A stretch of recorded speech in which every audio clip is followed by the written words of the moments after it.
Hello everyone, I'm Bangohan, and I'm here to bring you a new What-If to the table. I'm sure that if you read the title, you'll be a bit confused. The Golden Oozaru has the Super Saiyan? What are Super Saiyan 4? Did that come right after? Well, don't worry about it for now. That'll still come in later, but much later. However, the act of this thing will be different than normal, and the Golden Oozaru will be acting as the form of legend, just like in Vegeta's vision. Before you begin, a change will need to be made. Saiyans will always grow back to their tails. This is partially because I like the Saiyan tails, but also to make this what if possible. The story starts us off in the Saiyan saga. As Vegeta creates the fake moon, he laughs, believing that he will gain the upper hand now. Goku looks back at the fake moon as well, not exactly understanding what it was, but worried. Then, he can feel it. His heartbeat gets louder, he's losing the ability to think. He begins to roar and growl as he grows in size. Soon, both Goku and Vegeta have become fearsome Oozarus. Despite having gained the same 10 times boost as Vegeta, Goku is still on the losing end. Not only is his power level still lower than Vegeta's, but he's berserk. He's lost all ability to strategize and use proper attacks. Vegeta continues to handle Goku easily. There's barely a moment where Goku, in such a berserk form, has the upper hand. Takes the added distraction of Gohan killing Oozaru to start to turn the tide in Goku's favor. As Goku begins to charge a mouth beam at Vegeta, who had his back turned due to dealing with Gohan, a sudden knock to the chin redirects Goku's mouth upwards. Don't think I forgot about you, you low-class trash! Vegeta bellows. Goku's mouth beam fires off still, and unfortunately for Vegeta, it winds up hitting the fake moon, managing to destroy it, causing all the Oozaru in the area to revert to base form. Thanks to being Oozaru, Goku doesn't find himself as battered as he was in canon, but does find himself finishing the fight in an awkward position due to a lack of loads. This lets Goku be able to get up one more time and properly charge a Spirit Bomb. Like in canon, Vegeta is defeated and Goku allows him to run away, wanting to have a proper battle against him someday. Going forward, the plan to travel to Namek is still decided on, as everyone who died still needs to be revived.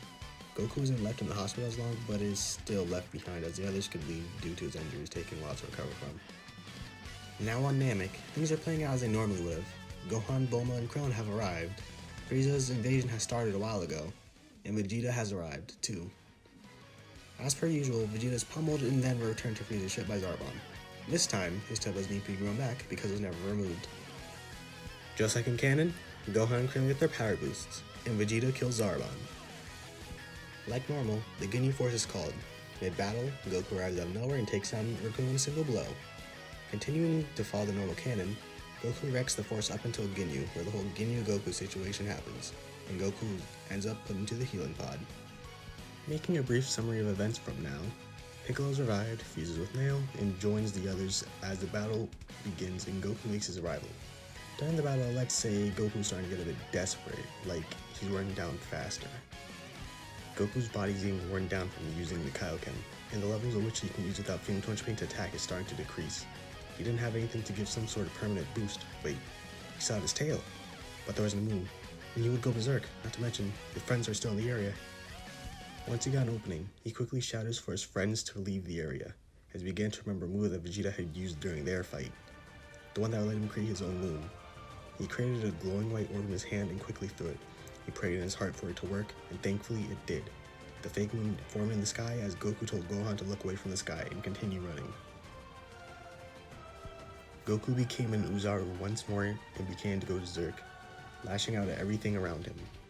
Frieza could only chuckle. It seems that the monkey has reached the bottom of the barrel, Frieza taunted, dodging with relative ease as uncoordinated strikes were sent his way. Frieza uppercutted the ape, sending it on its back. It's revealed that Gohan hadn't gone too far, as he flew over to his transformed father who laid on his back in pain. He cried out for his father, who opened his eyes and began to snarl at him. Gohan began to regret his decision. He called his father's name out in fear as he began to reach a hand out for the war. Goku got himself back on his feet and made a grab for Gohan. The boy quickly dodged and caught at his father while Frieza just watched on laughing. Goku eventually caught the boy and began to squeeze Gohan. Gohan cried for his father to stop, pleading to the ape. Something resonated within Goku. He began to return to his senses. He released his death breath on Gohan and allowed him to fall to the ground. Goku turns to face Frieza, who just kept up a smug grin. Goku begins to focus his attack, aiming for Frieza, which just amused the tyrant. Despite this partial gain control, Goku was still weaker than Frieza's 50% form, and he started to gain the upper hand through having the support from his friends. Goku falls back and lets the others distract, and as he begins to charge a beam, By applying use of key control the same way he does with Kamehameha, this makes the blast itself have a higher power level than Goku. Or I could reference the power from concentrating the ki in your attack in the same saga was at least 2.8 times. You can apply this to Goku's attack here, which gives us an 8,400,000 as the power of the attack. Goku yells for everyone to get away from Frieza and launches the mouth cannon. Frieza tries to attack back, but at 50% power, he's too weak to overpower the blast. Frieza is blown up and gets blasted into the ocean, making everyone believe that he's dead. Everything begins to wind down as Goku sits. Everyone begins to cheer as they think that they've beaten Frieza, until a beam comes out of nowhere and digs right through Piccolo's chest. Frieza's back and Goku's still exhausted. Like normal, Goku is powerless to stop Frieza in an exhausted Oozaru state, as Frieza lifts Krillin in the air and kills him. This isn't really just Goku, far beyond what he's ever felt, even in Oozaru form. He begins to shake and snarl as the whole planet begins shaking too. The seas roar and the thunder strikes. As Goku unleashes a roar and goes berserk, his fur turns gold and he releases a blinding light.